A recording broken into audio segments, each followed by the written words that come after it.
إن الحمد لله نحمده ونستعينه ونستغفره ونعوذ بالله من شرور أنفسنا ومن سيئات أعمالنا من يهده الله فلا مضل له ومن يضلل فلا هادي له وأشهد أن لا إله إلا الله وحده لا شريك له وأشهد أن محمدا عبده ورسوله يا أيها الذين آمنوا اتقوا الله حق تقاته ولا تموتن إلا وأنتم مسلمون يا أيها الناس اتقوا ربكم الذي خلقكم من نفس واحدة وخلق منها زوجها وبث منهما رجالا كثيرا ونساء واتقوا الله الذي تساءلون به والأرحام إن الله كان عليكم رقيبا يا أيها الذين آمنوا اتقوا الله وقولوا قولا سديدا يصلح لكم أعمالكم ويغفر لكم ذنوبكم ومن يطع الله ورسوله فقد فاز فوزا عظيما أما بعد فإن أصدق الكلام كلام الله وخير الهدي هدي محمد صلى الله عليه وسلم وشر الأمور محدثاتها وكل محدثة بدعة وكل بدعة ضلالة وكل ضلالة في النار. أعوذ بالله من الشيطان الرجيم. بسم الله الرحمن الرحيم.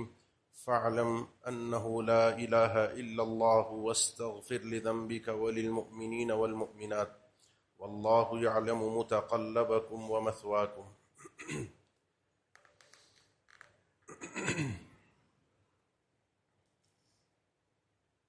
اللہ تعالیٰ پر ایمان، توحید،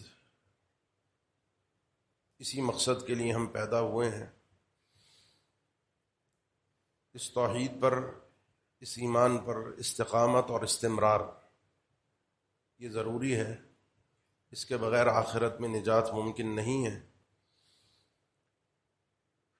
اور وہ امور، وہ کام جو مجھے اور آپ کو اللہ تعالیٰ سے اس طریقے سے مضبوطی کے ساتھ جوڑ دیں کہ جس میں میری اور آپ کی دنیا بھی بھلی ہو، آخرت میں بھی کامیابی ہو، وہ ہم قرآن مجید کی اکثر و بیشتر آیات میں پڑھتے ہیں. بہت سی آیات ہماری نظروں سے گزرتی ہیں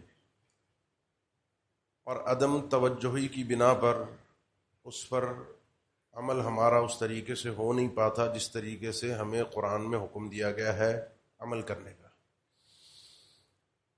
فَاعْلَمْ أَنَّهُ لَا إِلَٰهَ إِلَّا اللَّهُ. یہ ایمان لانے کے 3 بنیادی طریقے ہیں. 3 طریقے سے ایمان کامل ہوتا ہے. ایک ہے انسان کا اس کے دل میں یقین کہ لا الہ الا اللہ. ایک ہے اس کی زبان پر اس چیز کا اقرار، اپنی زبان سے اس چیز کا اظہار. اور تیسرا ہے اپنے عمل کے ذریعے سے اپنی اس لا الہ الا اللہ کو ثابت کرنا. تو آپ یہ کیجئے. اللہ کے نبی صلی اللہ علیہ وسلم کو اللہ تعالیٰ نے حکم دیا وَاسْتَغْفِرْ لِذَنْبِكَ وَلِلْمُؤْمِنِينَ وَالْمُؤْمِنَاتِ. آپ نے استغفار کرنا ہے اپنے ذنوب کے لیے بھی اور تمام مومنین اور مومنات کے لیے. یہ جو نسخہ ہے جو اللہ تعالیٰ نے ذکر فرمایا ہے، یہ ہے توحید پر مضبوطی کے ساتھ، کامیابی کے ساتھ دنیا میں چلنے کا اور آخرت میں کامیاب ہونے کا نسخہ. وَاسْتَغْفِرْ لِذَنْبِكَ وَلِلْمُؤْمِنِينَ وَالْمُؤْمِنَاتِ، جس کو ہم سمجھتے ہیں استغفار. عام طور پر توبہ کے معنی میں استعمال ہوتا ہے، اپنے گناہوں کی انسان اللہ سے معافی مانگے، توبہ کرے. لیکن استغفار کا ایک خاص معنی بھی ہے.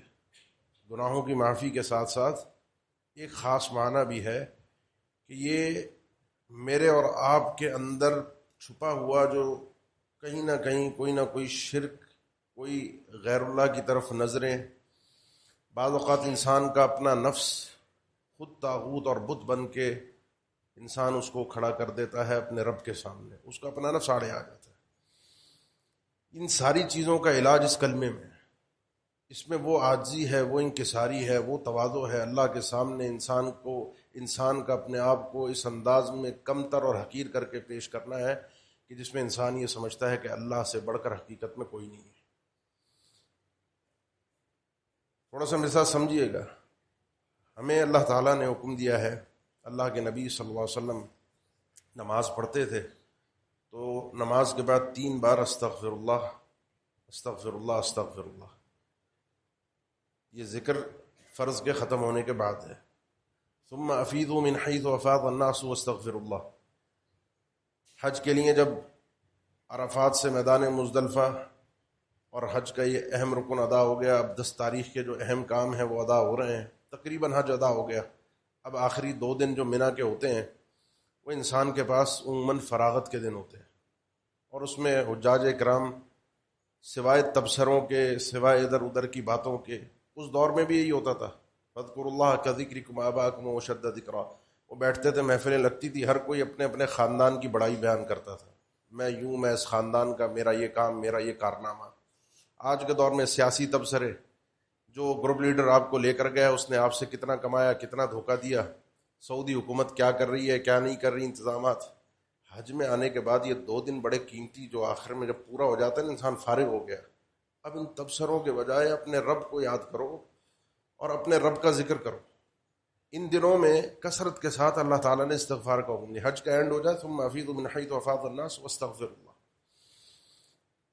سیدہ عائشہ فرماتی ہیں، بخاری مسلم مسند احمد کی حدیث ہے، اللہ کے نبی صلی اللہ علیہ وسلم کی زندگی کے کچھ ایام میں نے ایسے دیکھے کہ جس میں آپ کی زبان پہ کثرت کے ساتھ میں نے دیکھا سبحان اللہ وبحمدہ واستغفر اللہ واتوب الیہ.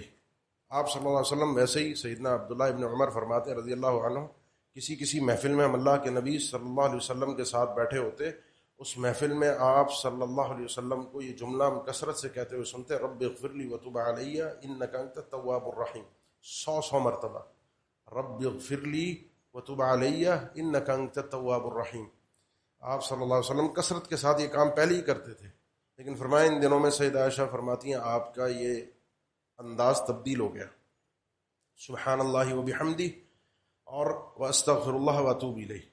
اسی طریقے سے نماز میں رکوع اور سجدے میں اللہ کے نبی صلی اللہ علیہ وسلم کے ایک ذکر کا اضافہ ہوا، اور وہ تھا سبحانک اللہم ربنا وبحمدک اللہم اغفر لی. سبحانک اللہم ربنا وبحمدک اللہم اغفر لی.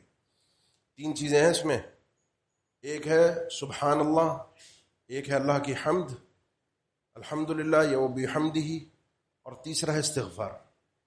سیدہ عائشہ رضی اللہ تعالیٰ عنہ نے اللہ کے نبی صلی اللہ علیہ وسلم سے اس کثرت کی وجہ پوچھی، اضافے کی وجہ پوچھی، تو آپ نے فرمایا یہ حکم الہی ہے. اذا جاء نصر اللہ والفتح ورأیت الناس يدخلون فی دین اللہ افواجا فسبح بحمد ربک واستغفر انہ کان توابا. جس مقصد کے لیے آپ صلی اللہ علیہ وسلم کو بھیجا گیا تھا دنیا کے اندر، جو آپ کا کام تھا وہ پورا ہو چکا. اب لوگ فوج کی فوج، قبائل کے قبائل، ایک ایک ساتھ، پہلے 1 1 2 2 4 4 لوگ آتے تھے، اب قبائل داخل ہوں گے اسلام میں. اب جس کو ہم اپنے محاورے میں کہتے ہیں، انسان کے کہہ دیتے ہیں انسان کو اب اللہ اللہ کرنی چاہیے. اللہ کے نبی صلی اللہ علیہ وسلم فسبح بحمد ربک واستغفر، تسبیح ہو، حمد ہو، استغفار ہو، آپ کا یہ کام ہے. یہ تو اللہ کے نبی صلی اللہ علیہ وسلم کے دنیا سے جانے کا پیغام تھا جو صحابہ نے ذکر کیا ہے. اس صورت کا مقصد ہی یہ تھا کہ آپ کے دنیا سے جانے کا وقت آ چکا ہے. اس کے بعد آپ صلی اللہ علیہ وسلم نے ان کلمات کی کثرت کی. سحری کے وقت جو پورے دن قیام اللیل اور ساری عبادتوں کا اختتام ہے، اللہ تعالیٰ کو اس وقت میں خاص طور پر فجر سے پہلے کے اوقات میں یہ کلمات پسند ہے. والمستغفرین بالاسحار، اللہ نے تعریف کی ہے. اینڈ پر، آخر پر آ کر یہ جو استغفار کے کلمات ہیں، عبادتوں کے، نماز کے، حج کے، زندگی کے، رات کے، یہ آخر میں آ کر نا، یہ وہ فلسفہ میں سمجھاتے ہیں کہ ضروری نہیں ہے گناہوں سے استغفار کیا جائے. وہ تو ضروری ہے کہ استغفار ہو، لیکن یہ استغفار کا کلمہ صرف گناہوں سے معافی کا کلمہ نہیں ہے، وہ بھی ہے، لیکن ساتھ میں جو اصل جو ہے اس کا، آپ نماز کے بعد جب پڑھتے ہیں میں نے گناہ نہیں کیا ہوتا، لیکن نماز میں ہم سے بہت سی کوتاہیاں ہوتی ہیں، دماغ ادھر ادھر گھوم رہا ہوتا ہے، اس ذکر کے ساتھ، اللہ کی اس عبادت کے ساتھ حضور قلبی نہیں ہوتی. وہ اہتمام جو اللہ کا عبادت کا حق ہے وہ کہاں ہم ادا کرتے ہیں؟ کھڑے اللہ کے سامنے کس انداز میں، کس حال میں، اور دماغ اور تصور اور حلیہ اور حالت وہ میچ نہیں کر رہی ہوتی اللہ کی شان کے ساتھ. تو استغفر اللہ، اللہ یہ میری کوتاہی ہے، بخش دینا. پھر اس عبادت کے بعد اور ہر عبادت کے بعد انسان کو سب سے بڑے دو مرض لاحق ہوتے ہیں جو اس کے لیے موت ہے، اس کی عبادت کے لیے موت ہے۔ ایک سے بچ گیا تو دوسرا اس سے خطرناک ہے، اور شیطان چھوڑتا نہیں ہے۔ ایک پر میں نے پچھلے جمعے بات کی تھی، وہ ہے عبادتوں کا دکھاوا۔ انسان اپنی عبادت کو شو کرتا ہے، دکھاتا ہے، دنیا کو بتاتا ہے۔ اس کے بعد کا ایک اور مرض ہے، اگر اس سے انسان دکھاوے سے بچ جائے، دوسروں کو دکھانے سے، اس سے خطرناک ایک اور مرض آتا ہے، اور وہ ہوتا ہے اپنے آپ میں اپنے آپ کو بڑا سمجھنا، جس کو ہم کہتے ہیں اترانا۔ خود ہی میں نے بہت عبادت کی ہے، میں بڑا نیک آدمی ہوں، میں بڑا، مجھے تو اللہ سے مل جائے گا، میں اس کو کہتے ہیں عجب۔ اس مرض سے بھی انسان عبادتوں کے بعد استغفار سے اللہ تعالیٰ محفوظ رکھتا ہے۔ یہ جو چھپی ہوئی بیماریاں ہیں جس سے انسان کی نیکیوں کو تباہی اور توحید میں خلل آتا ہے، کہ انسان اپنے آپ کو اللہ کے مقابلے میں لا کر کھڑا کر رہا ہوتا ہے، اس سے انسان اس مرض سے اپنے آپ کو ان کلمات کے ذریعے سے اللہ حفاظت فرماتا ہے۔ اس کی اللہ تعالیٰ ان کلمات کے ذریعے سے بندے کی حفاظت فرماتا ہے۔ اپنی کسی نے اہل علم نے زندگی کے اختتام پر بھی، عبادتوں کے اختتام پر بھی، یعنی ایک انسان ایک ریٹائرڈ ہو گیا، پتہ چل گیا بھئی آیا تھا، کام وام ہو گئے، اب بچے کاروبار سنبھالے ہوئے ہیں، جاب سے ریٹائرمنٹ ہے، کچھ ہے نہیں، تو انسان ویسے ہی پھر اللہ اللہ کرتا ہے۔ اس میں انسان کو خاص طور پر ان اذکار کو بڑی اہمیت دینی چاہیے، سبحان اللہ وبحمدہ واستغفر اللہ واتوب الیہ، اینڈ اس چیز کے، اور اپنے ساتھ اللہ کے بندے اور بندیوں کو شامل کرے، مومنین اور مومنات کو، سب لوگوں کو اس کی اپنے استغفار کے اندر شامل کرے۔ یہ اپنی ذات میں ایک عبادت ہے، توبہ کے ساتھ ساتھ، خالص توبہ کے ساتھ ساتھ یہ کلمہ اپنی ذات میں ایک عبادت ہے، اللہ تعالیٰ کو پسند ہے، کیونکہ اس میں انسان اپنی کمتری، اپنی عاجزی، انکساری کا اظہار کر کے اللہ کی بڑائی اور کبریائی کا اظہار کرتا ہے۔ کوئی عبادت اس انداز میں ہمیں نہیں دی گئی کہ اس کو اتنا کثرت سے کرنے کو کہا گیا ہو زبان پر۔ کوئی عبادت ذخیرہ احادیث میں، قرآن میں، یعنی قرآن آپ پڑھتے ہیں تو انبیاء شروع سے، نوح علیہ السلام سے، ہود علیہ السلام سے، فَقُلْتُ اسْتَغْفِرُوا رَبَّكُمْ وَيَا قَوْمِ اسْتَغْفِرُوا رَبَّكُمْ وَاسْتَغْفِرُوا اللَّهَ إِنَّ اللَّهَ غَفُورٌ رَحِيمٌ۔ یعنی نوح علیہ السلام، ہود علیہ السلام، صالح، ان کی سورہ ہود میں پڑھی ہے تو کثرت کے ساتھ انہوں نے اپنی قوم کو ترغیب یہی دی ہے، استغفار کا کلمہ اپنی زبان پر لے آؤ۔ اس کلمے سے، اس جاندار وزنی کلمے سے جو کثرت کے ساتھ ہو، کوشش کیجئے زبان پر کثرت کے ساتھ جاری رہے۔ اس میں 100 اور 70 کا عدد تو اللہ کے نبی صلی اللہ علیہ وسلم سے صراحت کے ساتھ ثابت ہے، لیکن یہ 100 اور 70، کچھ اہل علم یہ کہتے ہیں مقصود نہ 100 ہے نہ 70 ہے، یہ ویسے ہی ہے جیسے ہم اردو میں کثرت کے لیے سینکڑوں بار، ہزاروں بار، بیسیوں بار ہم یہ لفظ استعمال کرتے ہیں، یہ کثرت کے لیے استعمال ہوا ہے، اور خاص طور پر کئی اس کے شواہد موجود ہیں کہ 70 کا لفظ تو کثرت کے لیے استعمال ہوتا ہے۔ اور اس کے لیے ایک ایک محفل میں اللہ کے نبی صلی اللہ علیہ وسلم کا ایک کام کرنا، اس کا مطلب یہ ہے کہ اگر دن میں کوئی 4-5 محفلیں ہو گئیں تو رب اغفر لی وتب علی انک انت التواب الرحیم، 100 سے اوپر چلا گیا۔ اسی لیے سلف کہا کرتے تھے اپنے بچوں کو، اپنے لوگوں کو، کہ یہ استغفار اپنی زبان پہ کثرت کے ساتھ رکھا کرو، کیونکہ فإن للہ ساعات لا يرد فيها سائلا، اللہ تعالیٰ نے کچھ گھڑیاں، کچھ مواقع ایسے رکھے ہوتے ہیں دن اور رات میں کہ جس میں بندہ کچھ کہہ رہا ہو، مانگ رہا ہو، رب اسے عطا ضرور کرتا ہے۔ ہمیں نہیں پتہ وہ گھڑی کون سی ہے، وہ لمحہ کون سا ہے، بس یہ زبان پہ کثرت کے ساتھ یہ ذکر جاری بھی ہوگا نا، اس لمحے کی اگر ساتھ مل گیا، یہ اگر یہ چیز مل گئی تو بگڑی بن گئی، انسان کا بیڑا پار ہو گیا۔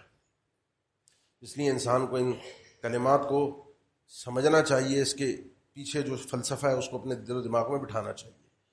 مختصر، استغفر اللہ العظیم الذی لا الہ الا هو الحی القیوم واتوب الیہ۔ آپ صلی اللہ علیہ وسلم کا فرمان ہے، جو شخص یہ کلمہ اس انداز میں پڑھتا ہے، اگر وہ میدان جنگ سے بھاگا وہ ابھی ہو، اللہ کے لیے میدان جنگ میں کھڑا ہو، اور میدان جنگ سے بھاگنا کبائر گناہ میں ہے، اگر یہ میدان جنگ سے بھاگ کر بھی آیا ہو، اللہ تعالیٰ اس جملے کی وجہ سے، اس کلمے استغفر اللہ العظیم الذی لا الہ الا هو الحی القیوم واتوب الیہ، کیونکہ اس میں ایک اضافہ ہے، اور وہ ہے اللہ کے 2 بڑے جاندار ناموں کا، جن کے بارے میں کئی اہل علم کہتے ہیں کہ یہ اسم اعظم ہے، اور وہ ہے الحی القیوم۔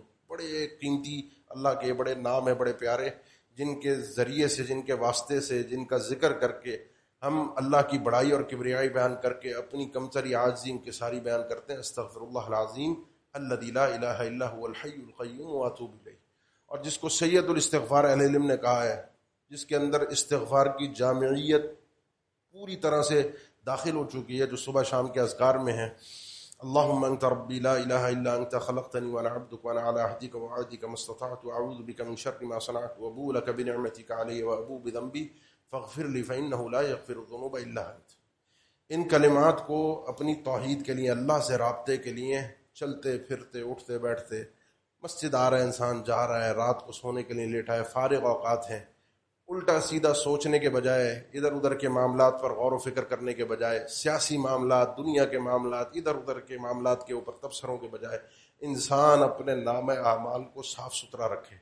یقین جانیے کسی کی برائی، کسی کی بڑائی، کسی کی اوپر طنز کرنا، کسی کے اوپر تبصرے کرنا، کسی سے لینا، کسی دنیا سے جانے کے بعد 1 روپے کا کام نہیں آئے گا. یہ جو آپ کا صحیفہ ہے، جو آپ کا نام اعمال ہے، اگر یہ بھرا ہوا کل قیامت کے دن مل گیا استغفار کے ساتھ، کثرت تھی، بہت زیادہ تھے اس میں آپ کے اور میرے کلمات استغفار، یہ آدمی بخشا گیا. باقی اس کلمے کے جو فوائد ہیں، جو قرآن مجید میں ذکر ہیں، جس سے اللہ تعالیٰ انسان کے لیے بڑے بند دروازے کھول دیتا ہے، جو دروازہ کسی طریقے سے نہیں کھل رہا. بارش کا برسنا، دنیا کے فوائد، بے شمار اولاد کی کثرت، رزق کی فراوانی، بے شمار اللہ تعالیٰ بگڑیاں بنا دیتا ہے. کیوں؟ کیونکہ انسان اللہ کے سامنے اپنے کمتر ہونے کو پیش کر رہا ہوتا ہے، بڑائی اور کبریائی اس کی رکھ رہا ہوتا ہے. جہاں جہاں انسان پھنستا وہاں ہے، جہاں جہاں انسان اپنے آپ کو اللہ کے سامنے لے کر آتا ہے. میں کر لوں گا، میں نمٹ لوں گا، میرے سے ہو جائے گا، میں سنبھال لوں گا. استغفر اللہ کہہ کر انسان اپنے آپ کو پیچھے کرتا ہے، اللہ کی بڑائی اور کبریائی کو لے کر آگے بڑھتا ہے. اللہ کے نبی صلی اللہ علیہ وسلم نے خواتین سے کہا، جو ایک مشہور حدیث ہے، عورتوں سے جب ان کے لیے عید کے اجتماع پہ گئے، ان سے گفتگو کی الگ سے جا کر، تو فرمایا یا معاشر النساء تصدقن واکثرن الاستغفار. بعض روایتوں میں الفاظ ہیں، خواتین کی جماعت صدقہ بھی کیا کرو کثرت کے ساتھ، تمہارے لیے بہت ضروری ہے، اور استغفار کی بھی کثرت رکھو. صحابیات نے، وہ جو خواتین تھیں، انہوں نے پوچھا اللہ کے نبی ہم ہی کیوں، عورتوں کے حوالے سے ایسا کیوں ہے؟ کیونکہ آپ صلی اللہ علیہ وسلم نے فرمایا میں نے تمہاری اکثریت کو جہنمی پایا ہے، عورتوں یعنی مردوں کی بنسبت عورتیں زیادہ ہوں گی. ایسا کیوں ہے؟ فرمایا 2 بیماریاں تمہارے اندر کثرت کے ساتھ پائی جاتی ہیں، تکثرن اللعن و تکفرن العشیر. تمہاری زبان پہ لعن، تان، برائیاں، کسی کو نہیں چھوڑنا، کسی کی عزت نہیں بخشنا، یہ بکثرت ہے. اور شوہر کو جس طریقے سے نچوڑ کر رکھتی ہو، وہ تو ہماری دنیا کی نسلیں سب جانتے ہیں، اس کو ذکر کرنے کی ضرورت نہیں. یہ اندر تمہاری رچی بچی چیز ہے، حساب اس کا ہونا ہے. وہ جو شوہر کی نافرمانی ہے، شوہر کو جو ذہنی اذیت دینا ہے، اس کا بھی ہے، اور یہ جو زبان سے دوسری عورتوں کے حوالے سے برائیاں ہیں، اس کا بھی ہے. حل کیا ہے؟ حل آپ نے پہلے بتا دیا. حل یہ بیماری چھوڑ دو تو بہت اچھی بات ہے، چھوٹے گی نہیں، کہیں نہ کہیں ہوگی. یہ زبان کہیں نہ کہیں پھسلے گی، یہ دماغ کہیں نہ کہیں پلٹا کھائے گا شوہر کے متعلق. چھوڑ دو تو بہت اچھی بات ہے، لیکن چھوٹے گی نہیں. حل یہ ہے کہ اپنی دوسری سائڈ سے نیکیوں کا پلڑا بھاری کرو، اور وہ یہ ہے ایک صدقہ اور استغفار. استغفار سے ہوگا کیا؟ استغفار سے ہوگا یہ کہ انسان کے جو نامہ اعمال کے اندر یہ جو کھاتے میں جو برائیاں ہیں، یہ جو لعن طعن ہے، زبان کے جو گناہ ہیں، جب یہ زبان پہ استغفار آتا ہے تو کم سے کم اس وقت میں انسان اس برائیوں سے بچ جاتا ہے، مرد عورتوں دونوں کے لیے. کیونکہ یہ ہمارے فضول کے زبان کو چلانا، جس کی وجہ سے ہمارے کتنی بربادی ہوتی ہے، اس کا تو ہمیں اندازہ ہی نہیں ہے. جتنا یہ زبان پہ ہم سب کی رہے گا، خاص طور پر خواتین کی، اتنا ہی ایک تو اس وقت میں عورت برائی سے بچے گی، اور جو زبان کی برائیاں پہلے ہیں اللہ اس سے بھی محفوظ رکھے گا. اور اہل علم نے یہ بھی ذکر کیا ہے کہ انسان کسی کی غیبت کرتا ہے، کسی کی پیٹھ پیچھے برائی کرتا ہے، اور وہ برائی اس کے اندر موجود ہے، اور اللہ تعالیٰ ہم سب کو محفوظ فرمایا ہے یہ مرض ہمارے سب کے اندر بکثرت موجود ہے. پھر انسان کو خیال آتا ہے کہ معافی مانگ لے. کسی کو اللہ تعالیٰ دماغ میں ڈال دیتا ہے کہ توبہ کر لے. اب یہ ہے مسئلہ حقوق العباد کا. خالی حقوق اللہ کا ہو تو انسان ویسے ہی اللہ سے معافی مانگ کے اپنے آپ کو حقوق العباد کا معاملہ حقوق العباد کے بغیر چھوٹتا نہیں ہے، معاف نہیں ہوتا.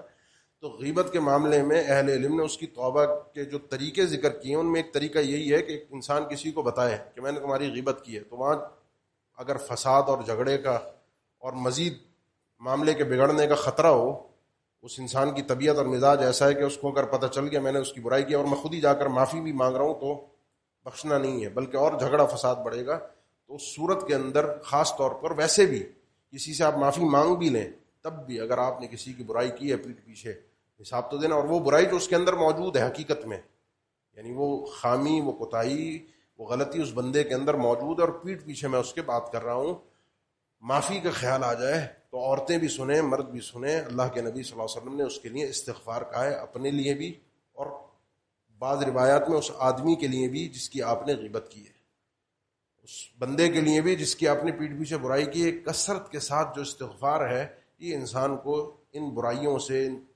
چیزوں سے بھی نکالتا ہے، اور اس بندے کے لیے بھی استغفار، واستغفر لذنبک وللمؤمنین والمؤمنات، اس بندے کے لیے بھی استغفار انسان کو بچا لیتا ہے، اپنی زبان کے حوالے سے، اپنے اعمال کے حوالے سے، اپنی توحید کے حوالے سے، اپنے جو آپ کا نام ہے اعمال کے اندر نیکی درجہ ان کی حفاظت کے حوالے سے۔ یہ ایک نبوی نسخہ ہے، یہ قرآنی نسخہ ہے جو انسان کو کثرت کے ساتھ کرنے سے اللہ تعالیٰ محفوظ فرماتا ہے۔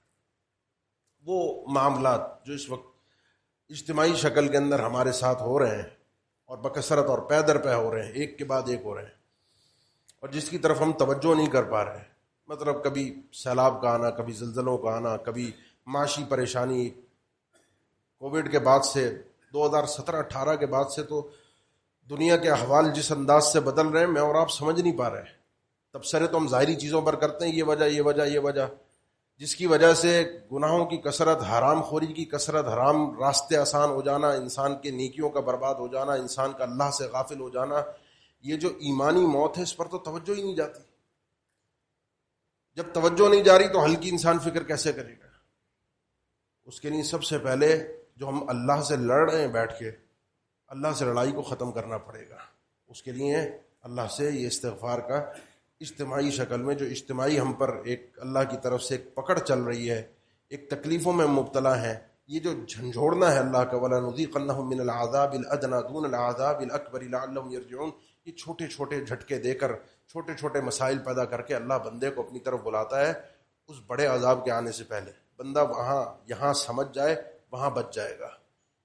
اجتماعی شکل میں، اجتماعی سے مراد یہ نہیں ہے کہ اجتماعی شکل میں کوئی ذکر کی محفل منعقد ہو، اجتماعیت کے ساتھ ہم سب کو اپنے اپنے طور پہ ان چیزوں کا جائزہ لے کر اللہ کے قریب ہونے کی ضرورت ہے، اور اس جملے کو، استغفر اللہ کے اس جملے کو اپنی زبان پر ہمیشہ کے لیے جاری کرنے کی ضرورت ہے۔ زندگی کے آخری ایام میں اللہ تعالیٰ اگر یہ بندے کو نصیب کر دے، سبحان اللہ و بحمدہ استغفر اللہ و اتوب الیہ، اللہ کے نبی صلی اللہ علیہ وسلم نماز میں اس جملے کو کثرت کے ساتھ پڑھ رہے ہیں، کثرت کے ساتھ چلتے پھرتے آتے جاتے انسان کو یہ نصیب ہو جائے یہ جملہ اپنی زبان پر، یہ اللہ کی توفیق کی نشانی ہوتی ہے کہ اللہ نے اس بندے کو چن لیا ہے، موفق بنا لیا ہے۔ اقول قولی ھذا واستغفر اللہ لی ولکم، آخر دعوانا الحمد للہ رب العالمین۔ الحمد للہ علی احسانہ والشکر لہ علی توفیقہ وامتنانہ، واشہد ان لا الہ الا اللہ وحدہ لا شریک لہ تعظیما لشأنہ، واشهد ان محمدا عبده ورسوله الداعي الى رضوانه صلى الله عليه وعلى اله واصحابه واخوانه وسلم تسلیما كثيرا، اما بعد۔ یہ جملے مختصر سے ہیں لیکن ان کو دل کے شعور اور گہرائی کے ساتھ انسان ہر چیز میں اللہ کی طرف پلٹے۔ استغفر اللہ، میں اللہ سے مغفرت طلب کرتا ہوں، مغفرت غفار کی، پردہ رکھنے والا، ستر رکھنے والا، ڈھانپنے والا۔ اللہ میرے گناہوں کو، میرے عیوب کو، میرے مسئلوں کو پردے میں بھی رکھے، چھپا کر بھی رکھے، معاف بھی کر دے، دنیا کے سامنے میں ذلیل و رسوا بھی نہ ہوں، میری کمی کوتاہیاں اللہ کے سامنے تو ہیں، بندوں کے سامنے نہ آئے۔ اللہ نے جیسے دنیا میں پردہ رکھا ہے پھر اللہ ویسے آخرت میں بھی پردہ رکھتا ہے، اور یہ پردہ یہی ہے کہ انسان کو اللہ تعالیٰ پھر آگے گناہوں سے بھی محفوظ رکھتا ہے، انسان کو شیطان کے شر سے بھی محفوظ رکھتا ہے۔ اس گہرائی کے ساتھ، یہ مختصر سا کلمہ، اس گہرائی کے ساتھ جب انسان اس شعور کے ساتھ پڑھتا ہے پھر فوائد کو محسوس بھی کرتا ہے، کیونکہ ذکر وہی مفید ہوتا ہے جس میں زبان کے ساتھ ساتھ دل بھی شامل ہو۔ خالی زبان کا ذکر کچھ نہ کچھ فائدہ تو دے جاتا ہے لیکن ایمان کی تقویت کے حوالے سے کافی کچھ خلل باقی رہ جاتا ہے۔ یہ چند اعلانات ہیں. 28 ستمبر انشاءاللہ اتوار کے دن آپ کسی مسجد میں ظہر کے بعد، یعنی آنے والی اتوار کو بعد نماز ظہر، فضیلت الشیخ عبد الرحمن چیمہ صاحب درس حدیث ارشاد فرمائیں گے انشاءاللہ. خواتین کے لیے بھی انتظام ہوگا انشاءاللہ الرحمن. بہت سے بھائیوں نے دعاؤں کے لیے بھی کہا ہے، پریشان بھی ہیں. ہمارے استاد فضیلت الشیخ علامہ عبداللہ ناصر رحمانی حفظہ اللہ کی اہلیہ کا بھی انتقال ہو گیا. اللہ تعالیٰ ان کی بھی مغفرت فرمائے. جو پریشان حال ہیں اللہ تعالیٰ ان کی پریشانیوں کو دور فرما دے. ہمارے ایک بھائی ہیں بڑے پریشان ہیں، ان کے ظالموں کے حوالے سے، ان کے گھر کے حوالے سے کافی ان کے لیے پریشانی ہے. اللہ تعالیٰ ان ظالموں کو جنہوں نے ان کے ساتھ ظلم کیا ہے، اللہ تعالیٰ ان کے انجام سے ان کی آنکھوں کو ٹھنڈا فرما دے. اللہ تعالیٰ ہمارے لیے بھی عافیت اور سلامتی والا معاملہ فرما دے. ہمارے ملک کے لیے، عالم اسلام کے لیے، جو فلسطین کے مظلوم مسلمان ہیں، جو ایک ظلم کی ایسی تاریخ رقم ہوئی ہے کہ شاید تاریخ میں کوئی اس کا ذکر ایسا ملتا نہ ہو. اللہ تعالیٰ ہم سب کو عافیت بھی عطا فرما دے اور ان بھائیوں کی مدد کرنے بھی توفیق دے، اور کل قیامت کے دن ہمیں ان سب کے ساتھ سرخرو فرما دے. ان الحمد للہ نحمده ونستعینه ونستغفره ونعوذ باللہ من شرور انفسنا ومن سیئات اعمالنا من يهده الله فلا مضل له ومن يضلل فلا هادي له واشهد ان لا اله الا الله وحده لا شريك له واشهد ان محمدا عبده ورسوله. اللهم صل على محمد وعلى ال محمد كما صليت على ابراهيم وعلى ال ابراهيم انك حميد مجيد. اللهم بارك على محمد وعلى ال محمد كما باركت على إبراهيم وعلى آل إبراهيم إنك حميد مجيد. عباد الله، إن الله يأمر بالعدل والإحسان وإيتاء ذي القربى وينهى عن الفحشاء والمنكر والبغي يعظكم لعلكم تذكرون. فاذكروا الله الجليل يذكركم واشكروه على آلائه ونعمه يزدكم ولذكر الله أكبر والله يعلم ما تصنعون.